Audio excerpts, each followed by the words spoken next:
A todos los que ya se conectaron. Mi nombre es Samantha Rodríguez, directora de The Voice of the Silence, que es un proyecto de concientización sobre el Holocausto, la Shoah. Eh, Todo gracias a que hace unos años descubrí que pues mis ancestros fueron perseguidos por los nazis y bueno, llevamos ya 3 años compartiendo este tema, principalmente a jóvenes y a gente que no es de la comunidad judía para que podamos informarnos de qué es lo que sucedió y aprender. Y bueno, hoy tenemos un tema muy interesante, ellas y la resistencia, que vamos a hablar sobre las mujeres en el Holocausto, que aparte es un tema que a veces no se conoce mucho, también por el tema, ¿no? De cómo antes se veía pues a la mujer lamentablemente, pero gracias a grandes expertos como Jessica Lepe, sabe, nuestra asesora académica y mano derecha de Voice of the Silence, y Mario Sinai, el doctor Mario Sinai, también experto en el Holocausto, hoy nos vienen a hablar de este tema tan interesante que vamos a abarcar desde mujeres judías que estuvieron en la resistencia hasta no judías también, que, bueno, salvaron o hicieron algo, ¿no? En contra del nazismo. Entonces, muchísimas gracias, Mario, pues es experto en el Holocausto y ahorita está sacando su libro también del Panteón Femenino de la Shoah, entonces viene mucho con el tema. Y Jessie se acaba de graduar de la maestría en Humanidades con la tesis de Justas de las Naciones, la mujer no judía contra el nazismo. Entonces, es una oportunidad muy interesante y también queremos conmemorar, como este mes se conmemora el 81 aniversario del levantamiento del gueto de Varsovia, que bueno, es uno de los símbolos más grandes, ¿no? De resistencia judía en la Shoah, y también por eso decidimos hablar de resistencia y bueno, de mujeres en este caso. Muchas gracias a todos por estar aquí, bienvenidos otra vez también. Muchas gracias, Mario. ¿Cómo estás hoy? Te dejo la palabra. Bien, muchas gracias, Jessica, muchas gracias, Samantha, Isaac, y a los amigos que veo que están ahí de oyentes.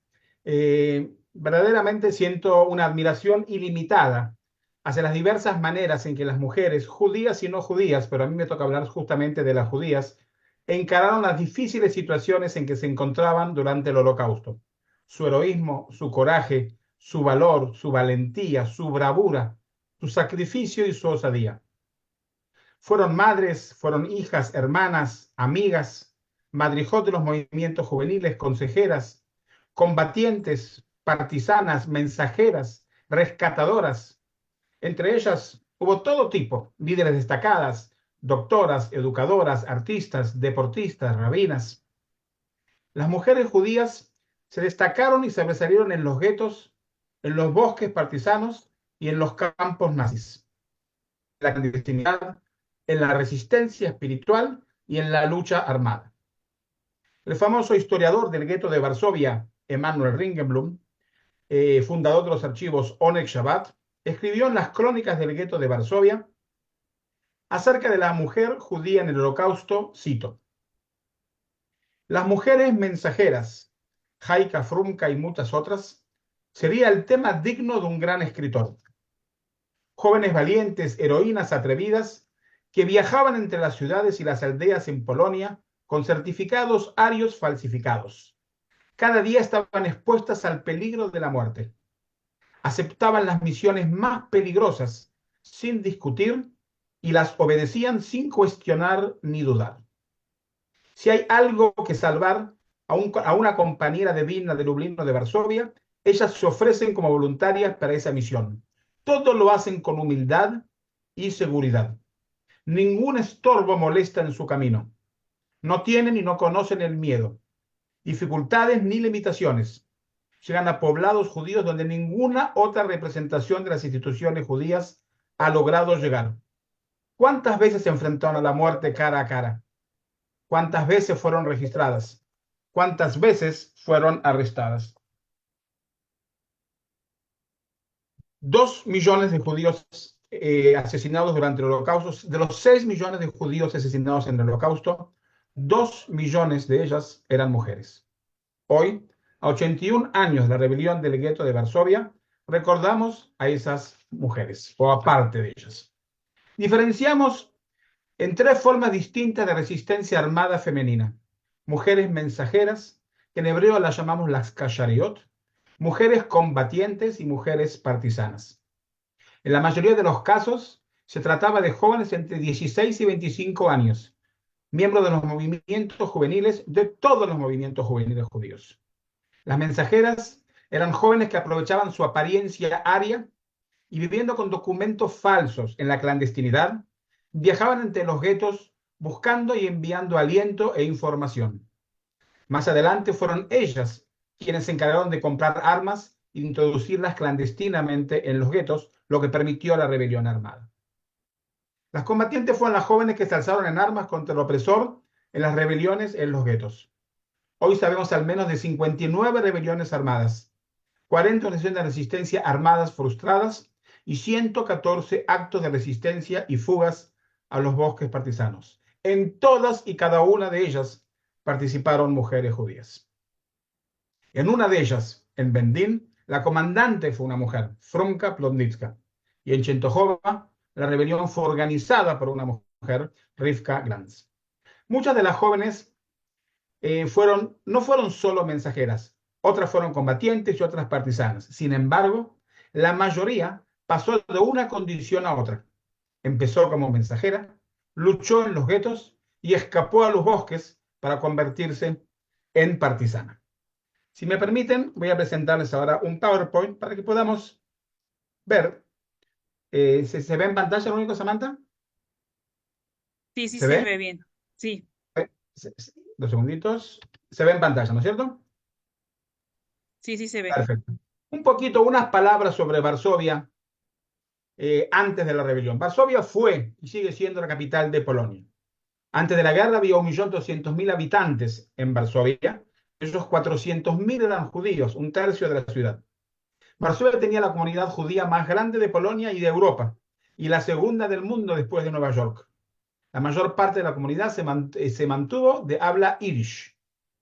Los judíos vivían en Varsovia desde 1444 y recién en 1569 Varsovia se convierte en capital de Polonia. Antes era Cracovia.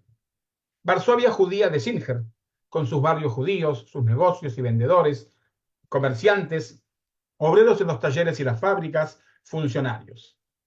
En la Plaza Zhivovska, en la calle Hromadna y Nelivki o en el Parque Lizhansk se veían los carreteros judíos, los carniceros, los restaurantes judíos, con la típica comida judía, los vareniques, el arenque y el ajilte fish, los knishes, los latkes y los kneiderech. A la par se encontraba la inteligencia judía activa y dedicada, los maestros y profesores, historiadores, poetas, músicos, rabinos, líderes de movimientos obreros, médicos famosos, abogados, ingenieros, escritores, periodistas y artistas. Los fantasmas y los rumores decían que el mismo río Vístula sabía hablar en Irish.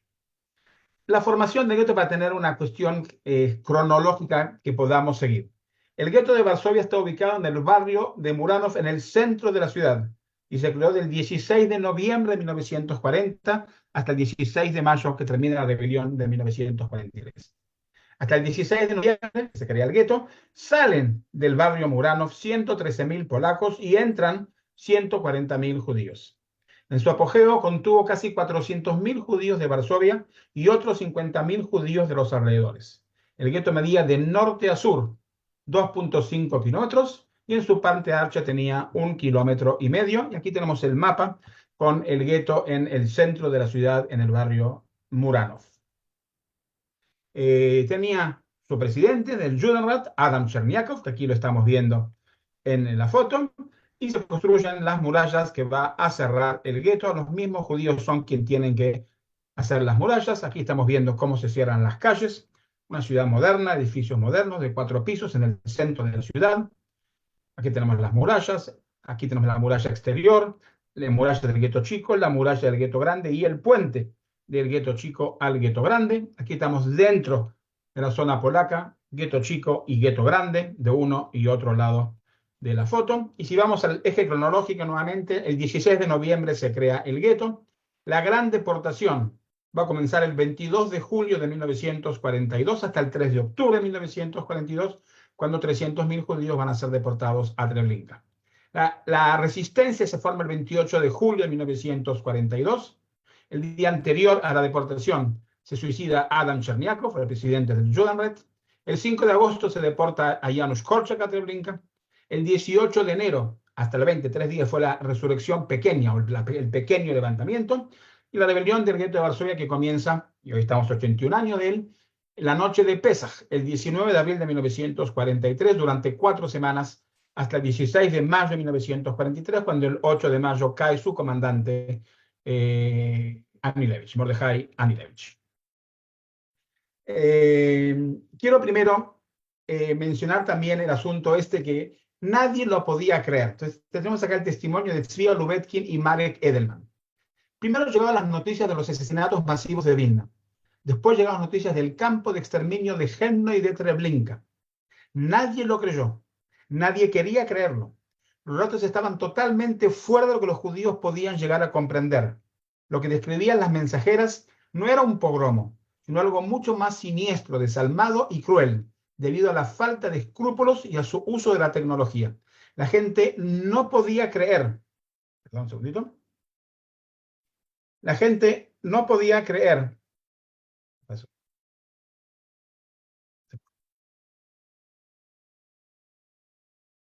¿Qué pasó? La gente no podía creer que ellos mismos pudieran llegar a ser asesinados de ese modo. Y llega la segunda noticia del diario de Abraham Levin.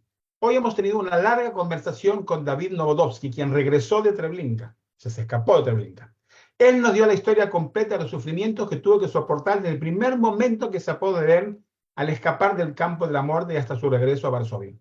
Sus palabras confirman una vez más y no dejan lugar a duda de que todos los deportados, tanto los que han sido capturados y los que se reportan voluntariamente, son asesinados y que nadie se salva. Y recién ahora, en estos momentos, cuando se comprende la intención genocida de los nazis, es que se forma la resistencia armada. Y de ellos, con honor y respeto, de mi último libro, gracias por mencionarlo, Samantha, El Panteón Femenino de la Shoah, voy a mencionar a las mujeres combatientes, partisanas y mensajeras de Varsovia en la rebelión. Pero tenemos 3 antes de la gran rebelión que quiero mencionar. Y la primera es Lonka, Lea Koszybowska, jefa de las mensajeras del movimiento juvenil Dror. Al estallar la guerra, se sumó al movimiento siguiendo a su hermano, miembro del movimiento Jalutz, el pionero. Fue jefa de mensajeras del movimiento Jalutz Dror en Varsovia para todas las regiones de Polonia ocupada, incluyendo el Watergau, anexado a Alemania. Como dominaba muchas lenguas y por ello pudo establecer contactos con alemanes, polacos, ucranianos y rusos. En Pesaj de 1942, o sea, un año antes de la rebelión, fue enviada por Mordejai Tenenbaum Tamarov de Bialystok a Varsovia, llevando dinero y 4 revólveres para la resistencia. Fue atrapada en el cruce de la frontera en Malquinia, detenida como miembro de la resistencia polaca e interrogada por la Gestapo. En noviembre fue enviada como prisionera polaca a Auschwitz-Birkenau bajo los nombres falsos de Kristina Kosobowska y Bárbara Anne Branieska, y murió en Auschwitz-Birkenau, fue asesinada en Auschwitz-Birkenau en marzo de 1943. Eso ocurre antes de la rebelión, que ella es capturada. La segunda es Lea Perstel, mensajera y combatiente del Dror también. Lea nació en 1913. La familia materna era rica y se dedicaba a la curtudería, a las pieles. Lea estudió en la escuela secundaria Tarbut y continuó sus estudios de enseñanza en un seminario de maestras en Grodno. Y comenzó a trabajar como docente en la red de colegios Tarbut. En 1935 se unió al movimiento Jalutz. Como parte de esta organización, fue una de las fundadoras de una nación docente dedicada a la enseñanza del hebreo en los kibutzim, en la formación en Polonia. En 1936 tomó parte de la Hashara en Vilna y después en el kibutz de Lodz. A principios de 1940 fue llamada para ayudar al centro de Jalutz en Varsovia. En el verano de 1940 estuvo a cargo de 70 jóvenes en la granja de Cheniakov, en las afueras del gueto de Varsovia. Aprovechando su apariencia aria y su dominio del idioma polaco, trabajó en la misión clandestina del otro lado, del lado ario de Varsovia. Algunas de sus actividades fue la dirección de organización, incluyendo intentos de última hora que fracasaron de obtener pasaportes latinoamericanos que permitiesen a los miembros de Varsovia escapar de Polonia. junto con Funka Polizia, Tolma Altman y Arie Wigner, intentó conseguir armas para resistencia polaca del lado ario. Lea fue una de las fundadoras del búnker de la calle Mila 34 y miembro de una compañía de combate del movimiento DROR. El 18 de enero de 1943, el día antes de la rebelión, en la rebelión pequeña, 3 meses antes, los alemanes capturaron a Lea junto con todos los miembros del ROR que se encontraban en Mila 34. Junto con ella, sus compañeras y otros miembros fueron capturados, fueron enviados a Treblinka, donde fueron asesinados. De la rebelión pequeña el 18 de enero de 1943, tenemos a Margalit Mira-Lelaundo, que tenía 17 años. La única foto que tenemos de ella cuando era muy, muy joven con su padre. Margalit nació en Varsovia en 1926, como hija de Alexander Laundo, que aquí está en su foto, que era un ingeniero sionista, copropietario de una fábrica de productos de madera en la calle Gieska 30 en Varsovia, y colaborador con los archivos de Onek Shabbat. En su juventud, se unió al movimiento juvenil Shomer Hatzair. El 16 de agosto de 1942, en el apogeo de la gran acción, la deportación masiva del gueto de Varsovia, Margalit Laundo fue arrestada por los miembros de la policía del gueto junto con otros camaradas. La metió en un tren camino a Treblinka, pero lograron cortar el alambre de púas que bloqueaba la ventana del vagón de cargas, saltaron del tren y regresaron al gueto. La tienda del padre de Margalit Laundo en la calle Geisha 30 fue un importante lugar de conspiración, donde se preparó la resistencia armada en el caso de la liquidación del gueto, y Margalit estaba en ese grupo.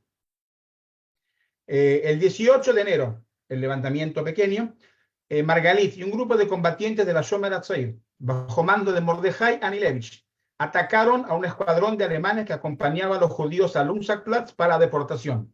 Fue Margalit quien inició el ataque. Lanzó una granada a los alemanes en las intervenciones de la calle Zamenhof y Niska. Los combatientes asaltaron a los alemanes, matando a varios e hiriendo a otros. Margalit murió junto a sus compañeros de la Shomer Hatzair. El único que sobrevivió a este ataque fue Mordechai Anilevich, quien agarró el rifle de un soldado alemán y logró escapar. Si miramos los pósters inmediatamente los pósters polacos de la judería polaca después de la guerra, 2 años y 3 años después, vemos en todos los pósters polacos a las mujeres judías con las armas en la mano. O sea, quisieron resaltar la valentía de que fueron las mujeres también combatientes. Miramos el monumento de Nathan Rapoport en Varsovia, que tiene 2 lados. Este es el lado de la deportación, compuesto por 12 personas simbolizando las 12 tribus de Israel, queriendo decir que todo Israel fue deportado. Pero si miramos la parte delantera, en la parte delantera que es la resistencia, no son 12, son 7. ¿Qué quiso decir Nathan Rapoport con esto? Que no todos luchamos, sino solo una parte.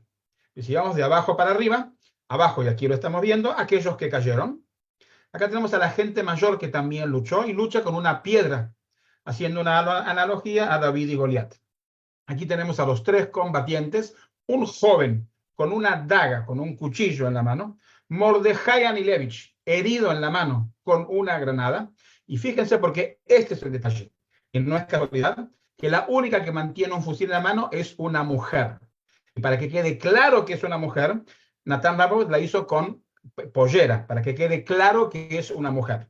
Repito, el joven con una daga, Mordechai con una granada, y la única que mantiene un fusil es la joven, la mujer. Y arriba tenemos la mujer con el pecho desnudo, con el bebé en brazos, en el gueto en llama, tomada de Francia. En el monumento que se hoy puso en la calle Mila 18, el búnker de Mordechai Anilevich, donde cayó Mordechai Anilevich el 8 de mayo, en el obelisco en memoria de los combatientes, de los 51 combatientes hay 22 mujeres y 29 hombres. Y me permito mencionarlas por su nombre: Malka Alterman, Franka Berman, Tosia Berman, Nesia Kukier, Tova Frenkel, Mira Fugger, Miriam Hansdorf, Ruth Echman, Mira Izvika, Salke Kemien, Jutta Klechman, Jaffa Lewender, Rivka Pasamovic, Miriam Rothblack, Yardena Rosenberg, Salka, que es un sobrenombre, Basia Silman, Sija Spencer, Moniek Stengel, Shulamit Suskobowska, Rachela Silverberg y Sara Siegel. 22 mujeres y 29 hombres cayeron junto con Mordejai Anilevich en el búnker de Mila 18.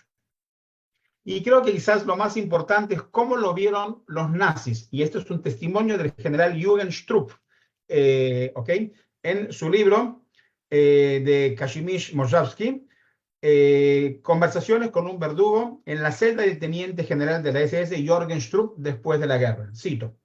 Pero fue el fenómeno de las mujeres que empuñaban las armas, las mujeres soldado, algo que yo no podía comprender.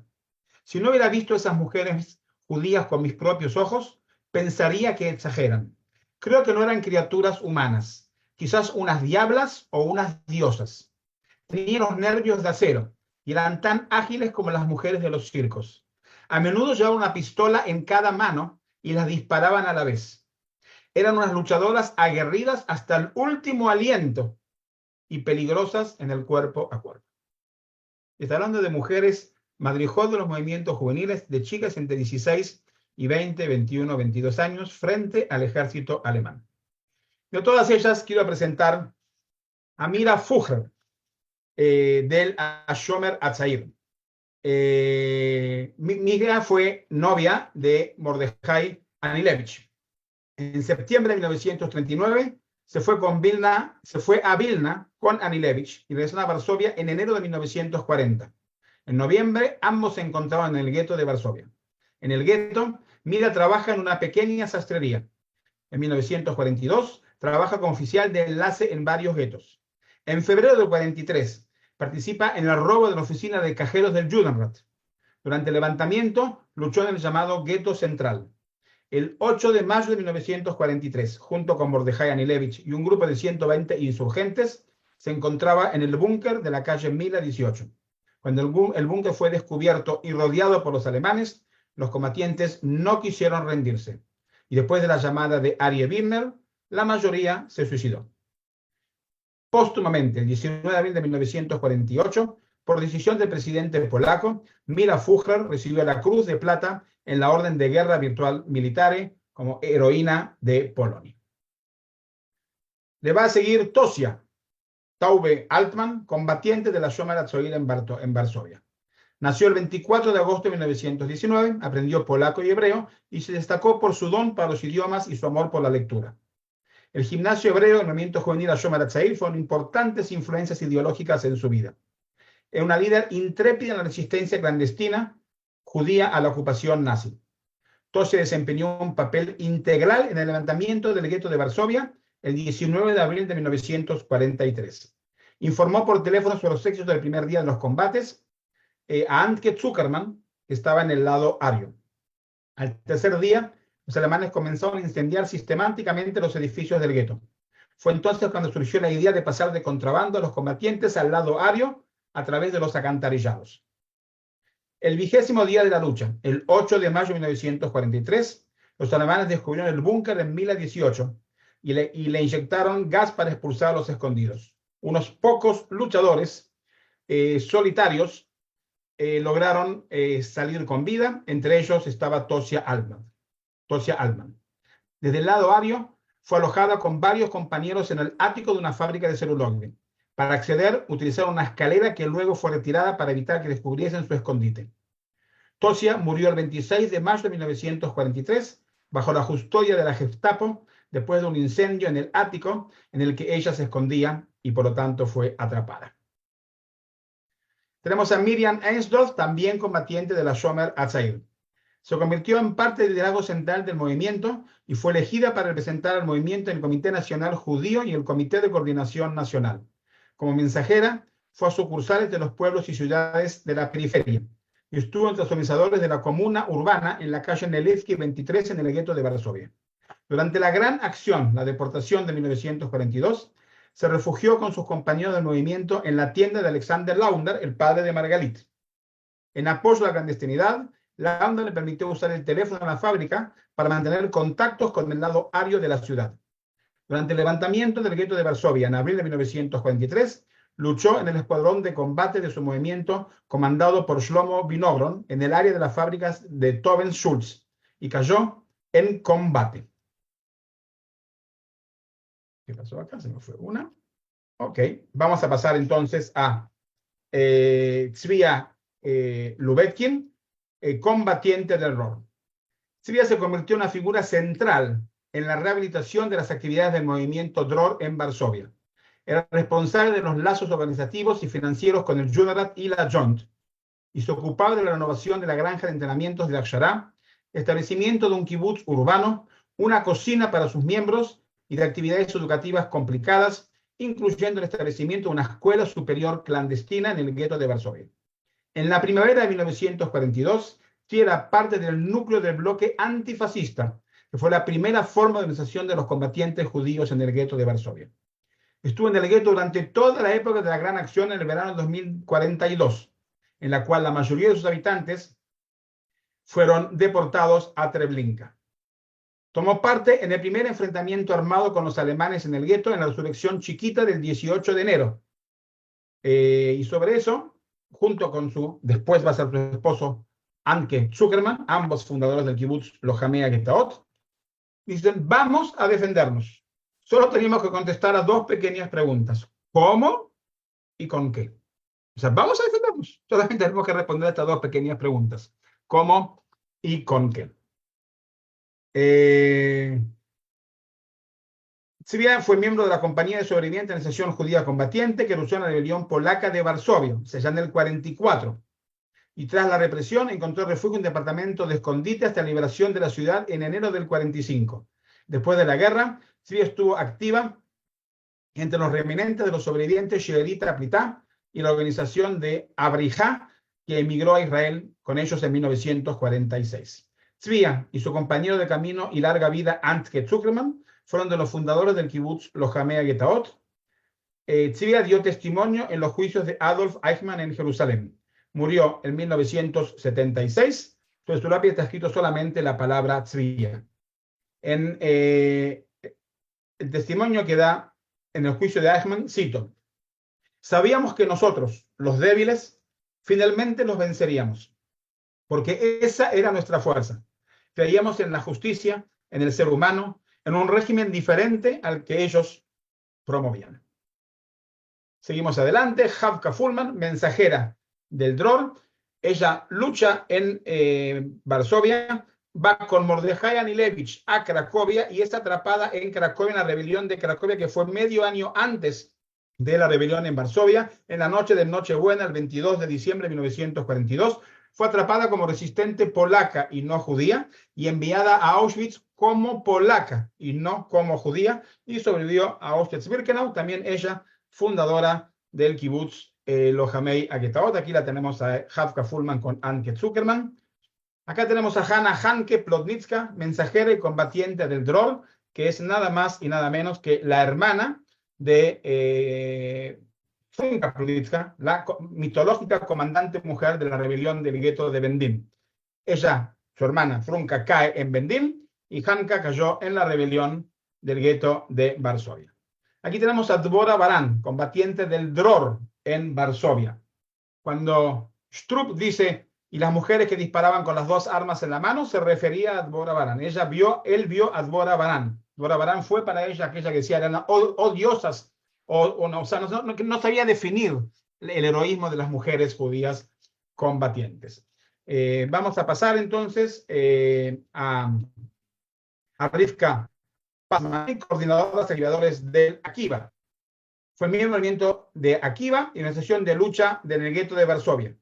Fue asignado a un escuadrón de combate comandado por David Novodovsky y luego se unió al escuadrón de combate de Verbroide. En el levantamiento del gueto de Varsovia, en abril de 1943, luchó en el búnker central en la calle Mila 29 y continuó luchando aunque resultó herida. A pesar de sus heridas, salía de noche del búnker aislados y llevaba comida a los camaradas. El 8 de mayo, estando en el búnker del cuartel general de Mila 18, cuando fue descubierto por los alemanes. Rivka se suicidó para no caer en manos de los alemanes. Antes de suicidarse, le disparó a otra luchadora, una mujer que le había pedido que lo haga. Tenemos a Miriam Rothblatt, combatiente del Anoar Atzioni. Tenemos también a Shoshana Matzbo, combatiente de la Noal Atzioni, que luchó también en el sector de las fábricas de cepillos y murió en combate en 19 de abril de 1943. Tenía 26 años. Aquí está con su novio Yakov Prushek, que también cayó en la rebelión del gueto de Varsovia. Tenemos del movimiento juvenil Gordonia, Agutka Kawenowski. Tenía 24 años, era técnica dental, tesorera de organización de combate, responsable de espionaje, luchó en el gueto central y luego con los partisanos en el bosque de Bishkov, muerta en combate con los partisanos en 1944. Tenemos a Emilia Krosova, la mensajera del Beitar, que es sobreviviente y después de la guerra emigró a Israel. Emigró a Israel. Tenemos a Paula Fried, combatiente también de Beitar, que cayó en la plaza Muranovska, en el combate de Beitar en abril del 43. Tenemos a Ela Neiburg, también combatiente del Beitar, que cayó el 19 de abril de 1943, luchando y ayudando a los heridos en el combate, muerta en batalla en la playa de Muranovska el 27 de abril de 1943. Se me está haciendo cortito el tiempo, entonces voy a hacerlo más rapidito. Tenemos también combatientes de coalición. Tenemos combatientes también del movimiento juvenil Bund, los bundistas, los antisionistas, que también lucharon. Ella, sobreviviente, emigró a los Estados Unidos después de la guerra. Y este es un caso verdaderamente muy interesante. Nyuta Wanda Teitelbaum, subcomandante de un grupo de los combatientes en el gueto de Varsovia. Tenía 26 años, era estudiante de historia y comunista. Fue subcomandante de un grupo de combatientes en el gueto de Varsovia, una de las más legendarias y valientes mensajeras y luchadoras. Se cita a Nyuta diciendo: soy judía. Mi lugar está en la lucha contra los nazis por el honor de mi pueblo y por una Polonia libre. Los alemanes la apodaron la pequeña Wanda de las trenzas. Actuó como mensajera de las organizaciones de combate judía y de la comunista La Guardia Ludova, y también contrabandeó armas y personas. Como luchadora de resistencia, era conocida por sus trenzas en el cabello y vestirse como una campesina polaca y entrar en casas y oficinas disfrazada para matar a nazis. Aprovechó su apariencia inocente para entrar en el cuartel general de la Gestapo y le disparó en silencio a un oficial de la SS que estaba sentado en su escritorio. En 1943 disparó contra 5 soldados nazis en un día. Colocó una bomba en el cine Kammertrepp de Varsovia, que era frecuentado por soldados nazis en enero de 1943. Durante la guerra fue buscada por la Gestapo, que ofreció una recompensa de 150.000 zlotys por su cabeza. Nyuta evitó la captura durante casi 3 años, pero en julio de 1943, 2 meses después de que terminara el levantamiento del gueto de Varsovia, la Gestapo irrumpió en su habitación antes de que pudiera tragar una píldora de veneno. Después de 2 semanas de torturas y sin delatar a sus compañeros, fue ejecutada. Tenía 25 años. Para los alemanes, ella era la pequeña Wanda de las trenzas. En la clandestinidad polaca se hizo famosa como la heroína de Varsovia. Y tenemos también a 7 mujeres que activaron en los archivos de Oneg Shabbat del historiador Emanuel Ringelblum. Estas son las 7 mujeres que trabajaban para Emanuel Ringelblum en los archivos de Oneg Shabbat: la periodista y escritora y ensayista Rachel Auerbach, la poetisa Enrika Lasovert, la periodista y traductora Cecilia Slapokova, la periodista Gustava Jarelka, la artista y pintora Gela Seckelstachen, Batia Teminkin-Berman, la bibliotecaria del gueto de Varsovia, y Salomea Obstrojka, encargada de la cuarentena de los refugiados que llegaban al gueto de las aldeas vecinas. Rachel Auerbach escribe un diario, y en él escribe: no hay palabras que puedan expresar lo que ha sucedido. Aquí tenemos al documento clandestino, y esto, que es verdaderamente importante, ya casi estoy en el final, para no robarle tiempo a Jessica, que tiene temas muy importantes que presentar. 2 segunditos que lo muevo esto. Ay, caramba, 2 segunditos, no sé qué pasó ahí, que estoy que no pongo estas cosas. Muy bien. Escribe la noche de Pesach, escribe Raquel Auerbach. La noche de la rebelión del gueto de Varsovia. Y esa noche del martes, la primera noche del levantamiento, ellos aún hacían el ceder de Pesach en el gueto. Y en las profundidades de los refugios, en departamentos desolados, Ellos leen la Agadá. Y la esclavitud del faraón en Egipto se fusiona con lo que nos hace el malvado Hitler. Los judíos de Varsovia recordaban los milagros del éxodo en Egipto y hablaban sobre el levantamiento. Alababan los actos de los jóvenes luchadores de las calles Mila, Zamenhof, Nalevsky y Muranovska. En su imaginación, ancianos y jóvenes se unieron mentalmente con la guerra de liberación de sus antepasados. Ellos sabían que estaban destinados a la destrucción y en el umbral de la redención, ellos cantaban y lloraban. Enrique Alazo es la que va a escribir el famoso poema de los niños contrabandistas que siempre citamos. Y como epílogo quiero terminar con dos mujeres que creo que es importante mencionar. Clara Segalovich, la actriz judía fusilada en la cárcel del Paviak.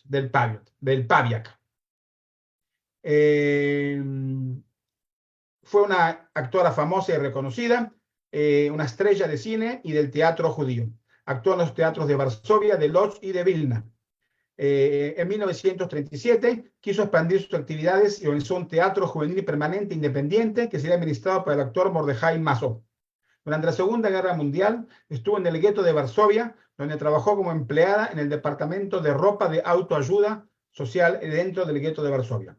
Junto con su segundo marido, Leon Neuhatz, director del Joint en Varsovia, fueron arrestados unos días antes de la primera acción de liquidación del gueto como ciudadanos de un país extranjero con pasaportes argentinos falsificados. Los colocaron en la prisión del Paviak y fueron fusilados a finales de julio, los dos, de 1942. Y quiero terminar con una lectura que podría llegar a parecer menos importante, pero no la es. Y quien la cita es eh, Marek Adelman, en su libro También hubo amor en el gueto, que relata la historia de Pola Lifshitz. Pola Lifshitz nació en Varsovia. Asistió a la escuela yidishista Chisco, como miembro del movimiento juvenil budista Zukunft. Era un adolescente cuando dirigía en el gueto de Varsovia un teatro para niños en la calle Hromalna. Resultó tener un gran talento y una enorme vocación para la dirección escénica. En el gueto montó 2 obras en las que actuaron niños. En Lalka, la muñeca, su hermana socia fue la primera bailarina. El tema de la segunda obra era el hambre en la China. Pola era una muchacha guapa y de buen aspecto. Podía haber sobrevivido al lado ario con documentos falsos. Cuando descubrió que su madre había sido secuestrada y la habían llevado al Umschlagplatz para ser deportada a Treblinka, Pola corrió detrás de la columna sola y persiguió a la multitud. Su prometido la llevó con una rickshaw para alcanzarla. En los últimos momentos se mezcló con la multitud para poder subir al vagón con su madre. Pola pudo acompañar a su madre a los vagones que la llevaba a Treblinka. Su biografía es prácticamente desconocida y hasta el momento no se ha identificado ninguna foto de ella. Pudo haberse salvado, pero decidió ir con su madre a la muerte. Estas son solo algunas, unas poquitas de aquellas que hoy, en los 30 minutos que me han dado, he decidido mencionar y son merecidas de mucho más de lo que nosotros estamos haciendo hoy en su memoria. Muchísimas gracias, Mario. De verdad, siempre tan interesante y toda la investigación detrás también para tus libros, tus investigaciones. Mil gracias por compartirlo con nosotros. Esperemos que esos libros también puedan llegar a México y aquí a Latinoamérica pronto, cuando ya los tengas. Y mil gracias nuevamente por compartir con nosotros todo este conocimiento y pues tan importante, como dijiste, recordar lo que hicieron las mujeres, que fue mucho y muchas veces no es reconocido. Ahora vamos a pasar con Jessica Lepe, que nos va a hablar ahora de las mujeres no judías en el Holocausto. Entonces, Jessie, adelante. Ay, muchas gracias. Mario, como siempre, tus presentaciones son una maravilla total y aprendemos muchísimo. O sea, yo sigo aprendiendo tanto de ti, entonces, de verdad, muchas gracias. Y bueno, ahorita les voy a compartir. Sí se ve, ¿verdad, Sammy? Sí, sí se ve. Ok, perfecto. Entonces, a ver, espérenme. Ok. Bueno, pues hoy yo les quiero presentar 3 historias en concreto que tienen que ver con la resistencia no judía, no específicamente vinculada al levantamiento del gueto de Varsovia. Con Mario ya vimos tantos ejemplos. y obviamente quedan muchos que abordar, ¿no? Pero en este caso yo les voy a presentar un poco de la resistencia no judía y de las mujeres de la resistencia no judía. Entonces, para empezar, me gustaría mencionar, ahorita hay un auge sobre los estudios que se enfocan en la mujer y la Shoah, pero la experiencia femenina del genocidio no siempre fue abordada de esta manera. Efectivamente aporta a la historia global, pero muchas veces se mencionó que si se abordaba como la experiencia femenina del genocidio, podría desvincularse del resto de las experiencias o incluso minimizar la experiencia de otros tipos de víctimas, y por eso es que se postergó este tipo de estudios, ¿no? Pero eventualmente tenían que salir a la luz.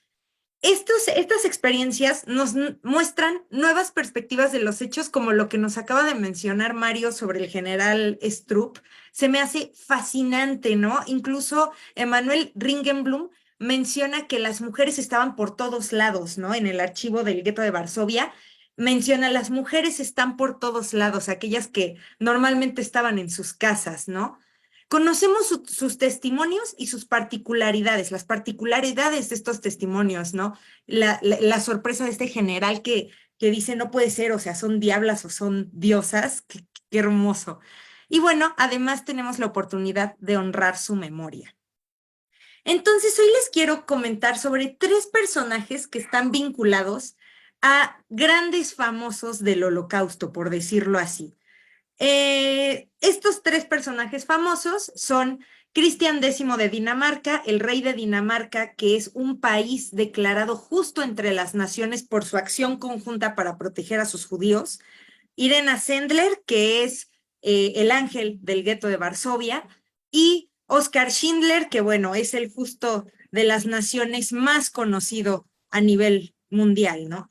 Entonces voy a comenzar con Irena Schultz, que ella era una polaca, una periodista de izquierda, y ella trabajaba en el Departamento de Salud y Bienestar Social de Varsovia, lo cual cuando estalla la guerra, ella obviamente cumple con los estereotipos arios, y entonces le dan acceso, por estar en el Departamento de Salud y Bienestar, para pasar al gueto, ¿no? Y ella aprovecha ese pase que tiene casi libre hacia el gueto para comenzar a traficar medicamento, bienes que pues en un día normal, vamos, no los apreciamos, pero el pan, ropa y así, ¿no? Empieza a traficar cosas y eventualmente se encuentra con miembros de la resistencia que están ligados al movimiento Segota, que es este movimiento en el que estaba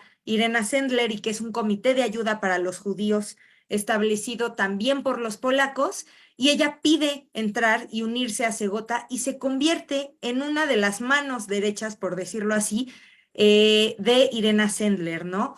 Y la empiezan a llamar la contrabandista de niños. O sea, Irena Sendler es el ángel del gueto de Varsovia, Irena Schultz es la contrabandista de niños, junto con Sonia Sheshko, algo así, Sami. Bueno, y Sonia era otra enfermera, amiga de Irena, trabajaban juntas en el gueto, perdón, en el hospital, y entre las 3 van a lograr todos estos transportes y contrabandos y etcétera de niños, pero además Irena no solo contrabandea niños, sino que también cuando los adultos judíos necesitan un lugar donde resguardarse y ser rescatados y etcétera, ofrece su propio departamento, y por toda esta labor, en 1969 es nombrada Justa de las Naciones. También tenemos a la reina Alejandrina de Mecklemburgo, que, como les comentaba, es la esposa de Cristian X, y Alejandrina es originaria del norte de Alemania. Eventualmente se casa con Cristian X de Dinamarca y se convierte en reina de Dinamarca. Ella era una amante del teatro, de la música, De hecho, apoyaba mucho como a los sindicatos de músicos en Dinamarca y ella misma montaba obras de teatro. Hay fotos de ella vestida como de flapper pues ahí disfrazada, vamos. Y ella se encargó de la beneficencia del país, como era costumbre entre las reinas y princesas europeas, de hecho hasta la fecha, ¿no? Ya no es lo único que hacen, pero sí tienen ese encargo especial de las asociaciones de beneficencia en sus países. A la ocupación alemana de Dinamarca, ella y Christian en 1940 firman con los nazis una cláusula de protección a los judíos daneses, misma cláusula que eventualmente los nazis deciden violar.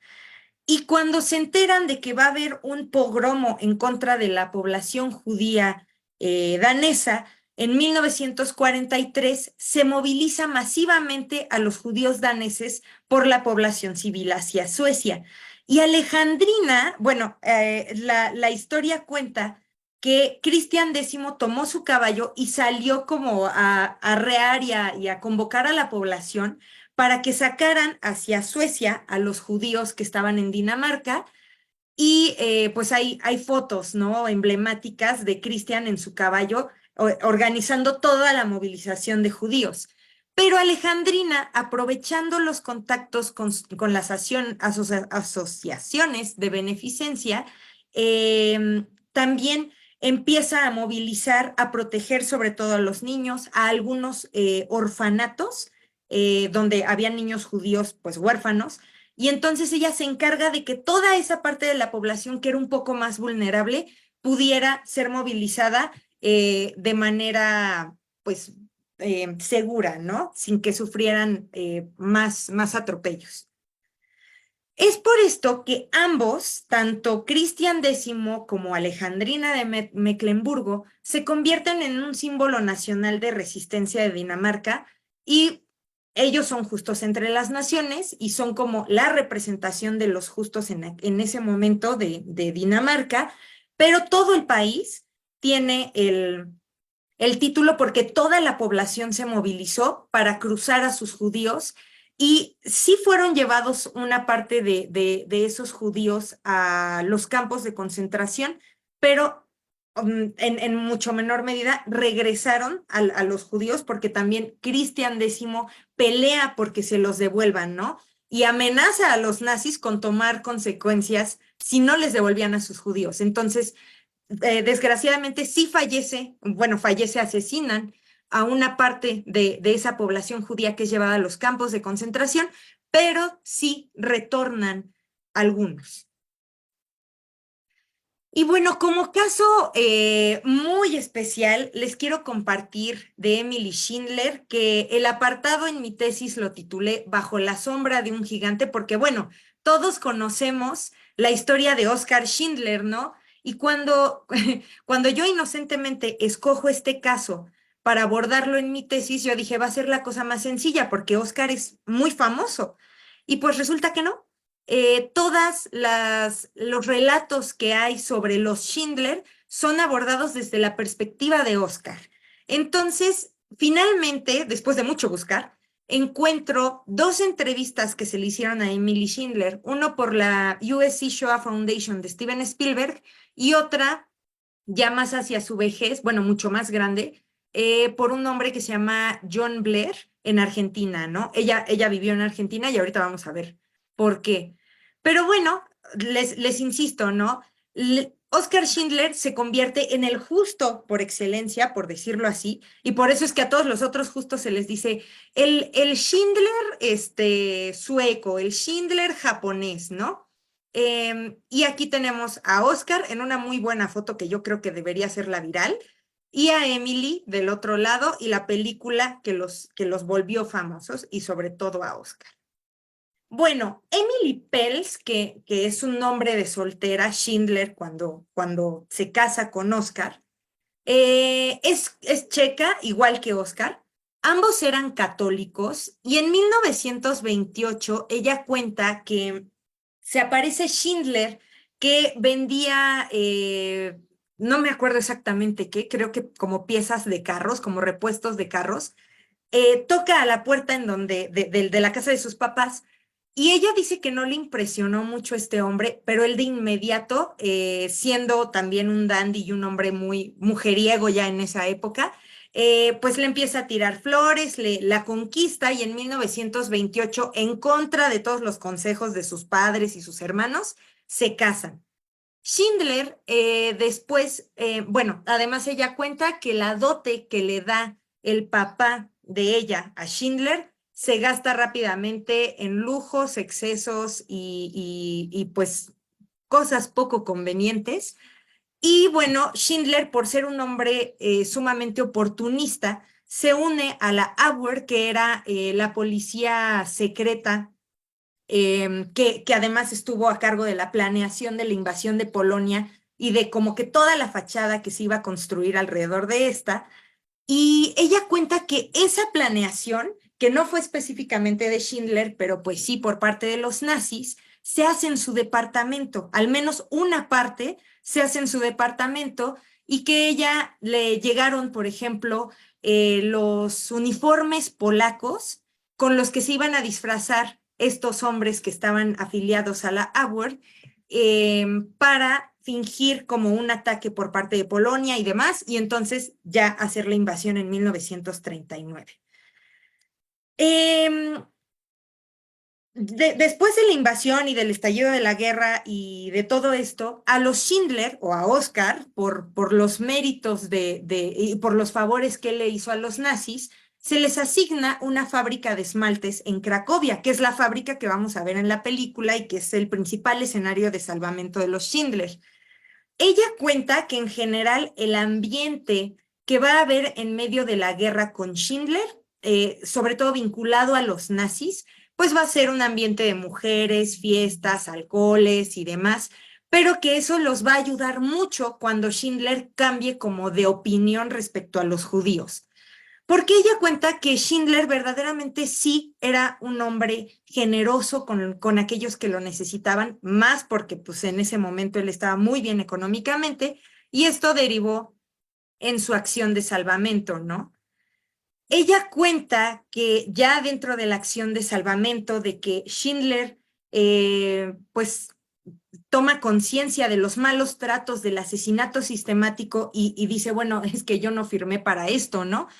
Entonces, ella, parte de los sacrificios que le tocan hacer y que no le son reconocidos ni siquiera en la película, es que ella vende sus joyas. Cuando la fortuna de los Schindler ayudando a los judíos de Schindler para sobrevivir dentro de la fábrica y les establecen una enfermería y les dan de comer y todo se les empieza a ir en ayudarlos y salvarlos y mantenerlos con vida y bien, ella cuenta que vende sus joyas familiares, ¿no? Supongo que todas tenemos algunos objetos de joyería que pertenecieron a nuestras mamás o a nuestras abuelas. Bueno, esos bienes fue muy común que las mujeres se deshicieran de ellos con tal de salvar vidas o salvar la propia vida, ¿no? O la de los hijos.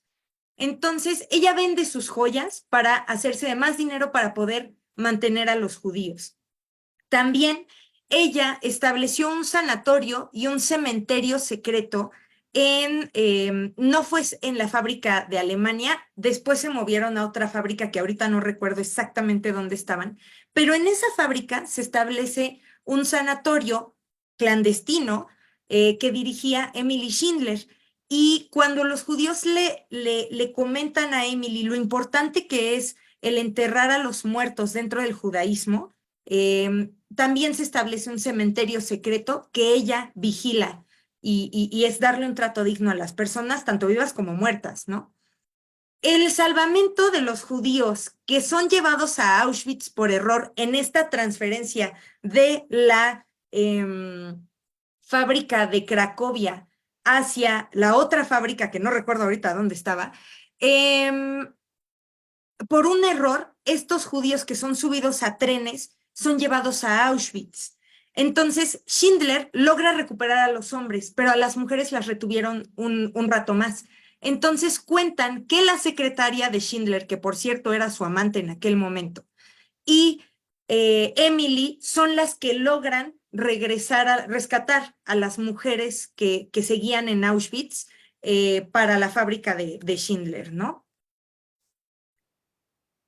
Aquí nosotros podemos ver algunas fotos. Este es Schindler en el árbol conmemorativo de su salvamento que fue puesto en los años 60 y en los años 90 les dieron ya el título formalmente, pero Schindler ya había fallecido. Creo que fue por cirrosis o alguna enfermedad derivada de tanto alcohol que tomó en vida. Entonces aquí vemos las fotos de Emily recibiendo ahora sí la medalla, el certificado en el Yad Vashem. Les comentaba que después de la guerra ellos se van a Argentina y en Argentina logran establecer por algunas compensaciones que le dio Israel a Schindler, logran establecer un negocio. Es muy chistoso porque Emily le decía a Oscar que pusieran una granja con pollos y así, porque lograron comprar un terreno muy grande. Y Schindler, absurdamente, decide hacer un negocio con nutrias, pero el ambiente no estaba hecho para eso y el negocio se va abajo. En ese momento, Alemania empieza a dar compensaciones también a las personas que ayudaron a sobrevivir, judíos y compensaciones de diferente estilo, sobre todo a los afectados por el nazismo. Y Oscar se va a recibir a Alemania esas compensaciones diciéndole a Emily que iba a regresar con dinero y en realidad no. Él se queda en 1957 en Alemania y después se va a Israel, pero ella la abandona completamente, ni siquiera se divorciaron, ¿no? Schindler, como les decía, es reconocido en 1963 en vida y es la foto que vimos de él en el árbol. Y Emily es galardonada hasta 1994 y fallece en 2001. Toda la historia que ella cuenta de salvamento y todo lo que ella cuenta siempre es con un gran resentimiento hacia Schindler, ¿no? Ella comenta que en los momentos en que no estaban intentando solucionar asuntos para salvar a los judíos o de la guerra, se hacían silencios brutales, ¿no? Entre él y ella. En un momento en que era vital comunicarse, más allá de lo logístico, ¿no? En donde las vidas de ambos corrían peligro y los dos estaban salvando gente. Entonces, todo el discurso que maneja Emily es de alguien que amó profundamente, pero también que tiene un gran resentimiento, ¿no? Y la principal biógrafa de Emily, que les puedo dar el dato en un momento, cómo se llama, no está traducido al español este libro, el libro de las memorias de Emily, pero en las memorias de Emily y a la biógrafa de Emily Schindler, ella comenta que cuando por fin puede visitar la tumba de Oscar en Israel, ella le escribe y le dice estas palabras: por fin nos volvemos a encontrar.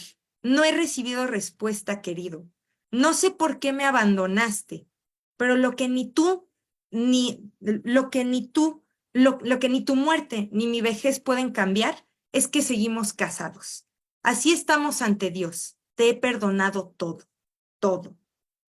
Entonces, a mí me mueve mucho esta cita, porque además ella cuenta que en algún momento le dice a uno de sus entrevistadores, es que Schindler le dio todo a sus judíos, pero a mí no me dio nada. A mí me quitó todo, incluso el amor que yo tenía por él.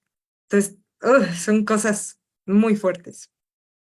Por último, yo les quiero compartir esta cita que es de otra justa, a la cual esto se me ocurrió empezando ya esta sesión. Todos sabemos el momento histórico que estamos viviendo, cómo el antisemitismo se ha aumentado de manera abismal desde hace prácticamente un año, ¿no? Casi un año.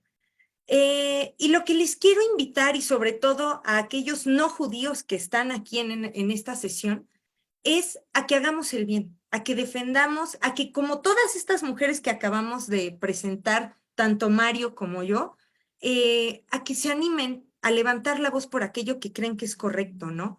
Y quiero cerrar con esta cita de Zeineba Hárdaga, que es una justa musulmana de hecho, que terminó viviendo aquí en México, que dice, uno no puede escoger qué tan rico, cuán inteligente o cuán exitoso será, pero sí puede elegir cuán bueno será. Y como nos dice el Papa a los católicos, no se cansen de hacer el bien. De veras, no se cansen de hacer el bien y defender aquello que les mueve su corazón. Pues con esto quiero cerrar mi participación y muchísimas gracias. Muchísimas gracias, Jessy. Yo creo que son historias que a veces no, pues no son estudiadas a profundidad y impactan mucho. Ah, Mario quiere decir algo, adelante. Me permites una observación que quiero hacer. Dos observaciones en relación a Schindler. Primero, hubo otro justo de las naciones que es no conocido por la gran mayoría de nosotros, pero que hizo exactamente lo mismo que Schindler, y es Julian Medrich, que figura en la película de Schindler 3 veces. Él hizo exactamente lo mismo que Schindler, salvó 1.200 judíos y todo, y en su momento, cuando Spielberg decide hacer la película de Schindler y no de Medrich, le preguntaron, ¿y por qué no fue? Porque este era mucho más picante, tenía una historia más fuerte, era corrupto, era mujeriego, etcétera, etcétera. Había lo que contar. Y lo segundo que te quiero contar, y esto es de fuente primaria, porque tuve de mucha casualidad y suerte en mi vida de poder encontrarme en Cracovia con Spielberg de casualidad y poder hablar con él 2 minutos, y me contó una anécdota que vale la pena contar. Y la anécdota es la siguiente, que cuando Spielberg le informan que va a recibir el Oscar, la llamó a Emily, que todavía estaba viva en la Argentina, y la invitó a participar con él para recibir juntos el Oscar, a lo que Emily contestó, y cito de Spielberg lo que dijo Spielberg: muchas gracias, yo ya tuve un Oscar en mi vida, me es más que suficiente. Wow. Y no vino, no participó. Wow. No, muchas gracias, Mario, por esa aportación. Y la verdad es que todas estas historias nos impactan tanto y como Jessy decía, bueno, ahorita todo el mundo conocemos a Schindler en este caso, pero pues también de Emily, de su lado, de cómo ella ayudó y bueno, también lamentablemente sufrió por ese matrimonio, pero bueno, finalmente ellos lograron salvar a muchos judíos.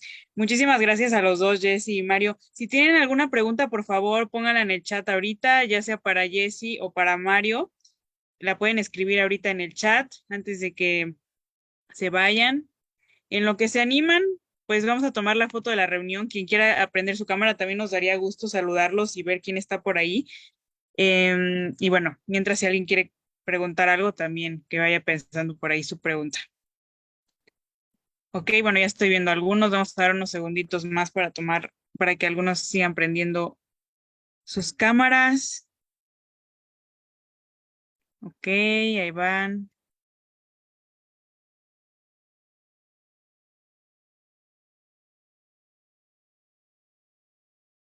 No, no hay internet. Perdón. Ok, listo. Yo creo que vamos a tomar la foto, aunque salen ahí los nombres de los que no han podido prender su cámara. Ok, ya veo por ahí a más. Ok, 1, 2, 3.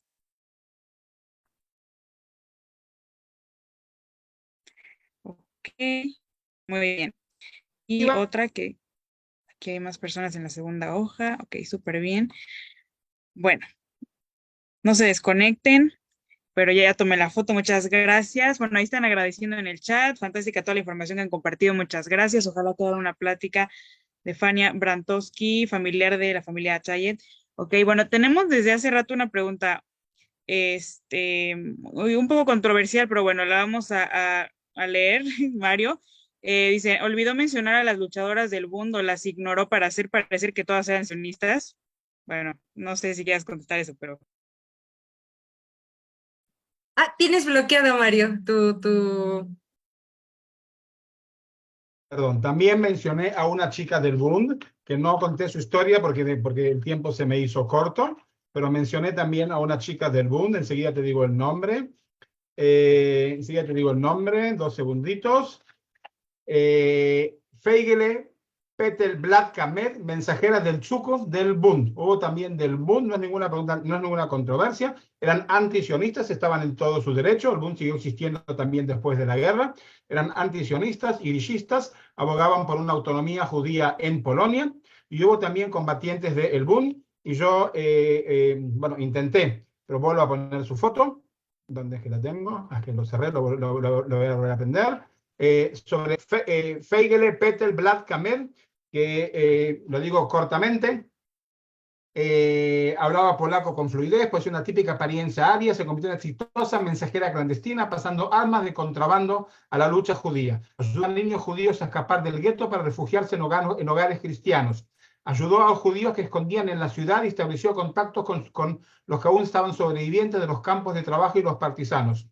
Su padre murió de neumonía en el gueto y su madre, hermana y hermano menor Jaime fueron deportados a Treblinka, donde fueron asesinados. Vladka y su futuro esposo, Benjamín Med, quisieron pasar por arios y ayudaron a la organización de levantamiento del gueto de Varsovia. Se casaron en 1945 y emigraron a los Estados Unidos.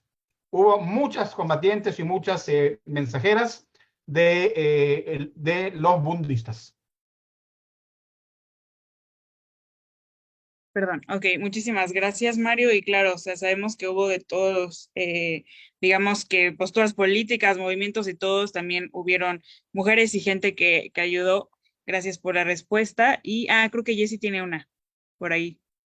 Sí, por acá me hicieron llegar una. Me preguntan qué pasó con Emily cuando fue abandonada por Schindler. Si quieren que Mario nos comparta como la fotografía de esta mujer. Sí, dos segundos que llegue a ella, 2 segunditos. De Sí, no. cualquier manera, ella vivió en Argentina y la Bnei Brit en Argentina la mantuvo hasta el último día de su vida. Yo conocí a la persona que le pasaba una suma de dinero todos los meses, una muy amiga mía que acaba de morir, acaba de fallecer en Argentina, Graciela Hinich. Todos los meses llegaba a su casa y le pasaba una suma de dinero mensual que los bonos que la de Argentina le pagaba. Por segundo que estoy llegando a esta chica, como siempre son, acá está, Ah, sí. Vlad Kamed del Bund. Gracias. Jessie, ¿querías agregar algo? ¿No se lo cuenta fuerte? No, listo.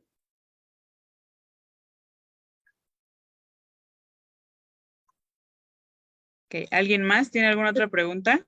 Solo voy a agregar algo, aparte de lo que Sí. nos comenta Mario, yo tengo entendido que los Schindler nunca tuvieron hijos y ella, bueno, Emily siempre fue cuidada, creo que hasta su muerte, en realidad por una sobrina, no sé sobrina de si era hija de su hermano o algo, quién sabe, la verdad ahí sí no les sabría aclarar, solo sé que en sus memorias la sobrina participa de las entrevistas que le están haciendo, se ve que ya, yo creo que a Emily se le iba un poquito el avión o algo. Entonces esta sobrina está ahí y si escucha uno las grabaciones de esas entrevistas, que es muy curioso porque el US Joshua Foundation, como ella era checa, deciden hacerle la entrevista en alemán y ella tiene de pronto momentos en donde dice en español, ay, ¿cómo se decía novio en alemán? O sea, se ve que ya pensaba incluso más en español que en alemán, ¿no? Entonces es una cosa muy bonita, pero yo entiendo que la cuidaron hasta su vejez sus sobrinos, o al menos esta sobrina, y bueno, qué bueno que nos comentas esto, Mario, de que le daban los bonos, ¿no? Sí. Gracias, Jessie. De hecho, aquí Esther Aida dice, yo pertenecía a un grupo de la Benay Brit que ayudaba a Emily. Ay, wow. Súper, qué increíble. Y tenemos aquí otra pregunta. Bueno, creo que lo habías mencionado, Mario, pero si puedes volver a mencionar. ¿Se sabe de los 6 millones de judíos que fueron asesinados, cuántas eran mujeres? Excelente plática, gracias, Giselle. Estimamos que 2 millones fueron mujeres, un tercio eran mujeres, de todas las edades, por supuesto. Ok, muchas gracias, sí, 2 millones. Ok, creo que ya no hay más preguntas. Bueno, si no, háganosla llegar rápidamente, porque, ok, bueno, mientras quiero leer un poema que escribí sobre las mujeres para esta ocasión y también invitarlos a los próximos eventos, pero si a alguien le queda alguna pregunta y todavía queda tiempo, la puede escribir ahí. Ok, un segundito. Dice así, lucharon como madres contra tempestuosos mares, en los bosques y en los guetos, en el campo y en conventos. Lucharon como heroínas, la resistencia femenina, en un grito de justicia, corazones sin malicia. Lucharon como mujeres, las sobrevivientes y las justas, brillando como atardeceres, símbolo contra las causas injustas. Mil gracias nuevamente a todos por escucharnos hoy, principalmente a Mario y a Jessy por tan valiosa información, estas historias tan increíbles de mujeres que valen la pena ser recordadas y seguir hablando de ellas. Gracias a todos los que nos ven desde otras ciudades y países. Y también antes de irnos, queríamos invitarlos a los próximos eventos. Luego les mandaremos específicamente el Zoom y todo, pero tenemos estos dos. El domingo 12 de mayo a la misma hora, que es 12 p.m. hora de Ciudad de México, vamos a tener nuestra conmemoración virtual por Yom HaShoah, que bueno, ya pasó una semana antes, pero lo vamos a hacer ese día, y una entrevista con la sobreviviente Georgie Stern de Hungría, que ella vive en México, y también por eso en Yom HaShoah estamos también aprovechando para conmemorar el 80 aniversario de las deportaciones masivas de judíos de Hungría, que este año es el 80 aniversario. Entonces vamos a tener a Georgie con nosotros. Y el 26 de mayo también va a estar muy interesante. A la misma hora vamos a tener entrevista con Mijael Kovner, hijo de Abba Kovner, héroe de la resistencia judía. Su hijo ahorita vive en Israel, estuve en contacto con él y vamos a tener la entrevista. Va a ser bilingüe, en inglés y en español, también por si quieren invitar a gente de otros lados. Y bueno, los invitamos con mucho gusto y les estaremos mandando la información por The Voice of the Silence, Diario Judío. Y bueno, todavía estamos en el mes del levantamiento del gueto de Varsovia, entonces si se quieren unir a la campaña de los narcisos amarillos que representan la esperanza y la memoria, pueden mandarnos su foto. En el grupo otra vez vamos a mandar como el link de la plantilla que se descarga para hacer esta florecita amarilla. Bueno, ahí está también en este QR. Si quieren ser parte, nos pueden mandar la foto a cualquiera de nuestras redes sociales o el correo o mi teléfono en WhatsApp, si gustan ser parte de esta conmemoración. Y bueno, ya finalmente, gracias por acompañarnos nuevamente. Si nos quieren seguir en redes sociales, en Diario Judío, en The Voice of the Silence, y seguimos publicando contenido sobre la Shoah para educar y también invitaciones a nuestros próximos eventos. Y bueno, mil gracias a todos.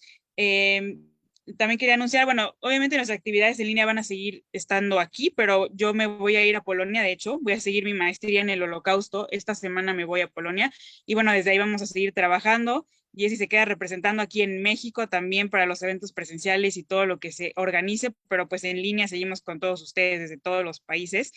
Y pues ya, muchísimas gracias nuevamente Mario, Jessy, gracias a los comentarios que nos saludan ahí desde Costa Rica, México y bueno, muchos países diferentes. Mil gracias. Bonito domingo a todos. Felices Pascuas a todos. Sí, así. Pesach Sameach a nuestros amigos judíos. Gracias, Bye. Mario. Adiós.